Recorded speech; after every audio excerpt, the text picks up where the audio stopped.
दोस्तों, नमस्ते, प्रणाम। सभी का स्वागत है खुशबू यादव आधी गीत के चैनल पर। तो जितने हमारे यूट्यूब भाई बहन हैं सभी से हाथ जोड़ के रिक्वेस्ट है, प्लीज़ आप लोग सपोर्ट करिए, ढेर सारा प्यार आशीर्वाद दीजिएगा। आप लोगों के बीच में मैं कजरी गीत सुनाने जा रही हूँ। बहुत प्यारा कजरी गीत है। आप लोग लास्ट वीडियो तक बने रहिएगा और कैसा लगेगा कमेंट में ज़रूर बताइएगा आप लोग। रोई रोई गौरा रानी शिवाजी के खोजे, कहाँ गइल शिव बाउरा हवाना। रोई रोई गौरा रानी शिवाजी के खोजे, कहाँ गइल भोला बाउरा हवाना। हाथे के कमंडल भोला फेंकी फाकी दिहल, नंदी जी के दिहल भगाई ना। हाथे के कमंडल शिव जी फेंकी फाकी दिहल, नंदी जी के दिहल भगाई ना।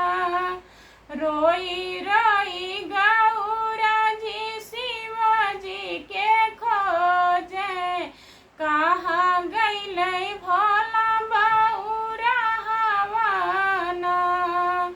रोई रोई गौरा जी शिवाजी के खोजे, कहाँ गइल भोला बाउरा हवाना। भांगिया धतुरिया शिवजी लेहलाई गठियाई, लोटवा के पनिया ढरकवलैना। भांगिया धतुरिया शिवजी लेहलाई गठियाई, लोटवा के पनिया ढरकवलैना। रोई रोई गौरा जी शिवाजी के खोजे, कहाँ गइल भोला बाउरा हवाना। रोई रोई गौरा रानी शिवजी के खोजे, कहाँ गइल भोला बाउरा हवाना। रोई रोई गौरा रानी शिवजी के खोजे, कहाँ गइल भोला बाउरा हवाना। सिलिया हिलोड़ा भोला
भांगिया धतुरिया गौरा हथवा में लैला लोटवा के जलवा चढ़ावाना